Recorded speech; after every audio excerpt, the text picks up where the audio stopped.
ટિકટોકથી social media પર star બનેલી કીર્તિ પટેલ ફરી વિવાદમાં આવી છે અને આ વેપારીને 2 કરોડની ખંડની માંગણી કરતી પટેલમાં સામે ફરિયાદ નોંધાઈ. સુરતમાં બિલ્ડિંગ વધુ કોતરડીએ ધમકાવી પાસેથી 2 કરોડ રૂપિયાની ખંડણી માંગવાના કેસમાં સુરતમાં કાપોદ્રા પોલીસ સ્ટેશનમાં એક ફરિયાદ નોંધાઈ હતી. આ કેસમાં કાપોદ્રા પોલીસે ટિકટોકમાં સ્ટારમાં કીર્તિ પટેલ સહિતમાં કુલ 6 લોકો સામે ગુનો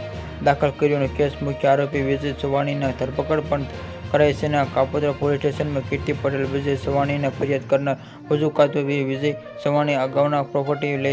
લેણદેણ મામલે કોર્ટનો કેસ ચાલી રહ્યો છે અને કેસ બોર્ડ ઉપર આવતા હોવાની વિજય સવાણીની સાગીરીત સામે મળતી વધુ કાતરોડીની પાસેથી બળજબરીથી પૈસા કઢાવવા ઈચ્છતો હતો એટલે કે વિજય સવાણી કીર્તિ પટેલ તેના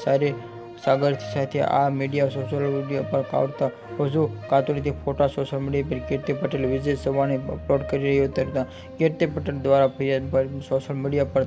બદનામ કરવામાં આવતા ઉપરાંત મારી નાખવાની ધમકી આપવામાં આવી હતી. આ કેસ ફરિયાદમાં સમાધાન કરવા માટે કાસુડી પાટિયા આવેલા સિલ્વર ફોર્મમાં મળતા બોલાવવામાં ઉર્ફે મિનિષા ગોસ્વામી ઝાકર અને આ વધુ કાતરોડીએ ઠંડા અને નિશાલ પદાર્થમાં પીડાયેલા ફોટો રૂપિયામાં માંગણી કરતા હતી અને પૈસાનો ફોટો વિડીયો ઇન્સ્ટાગ્રામ તેમાં અલગ સોશિયલ મીડિયા પર વાયરલ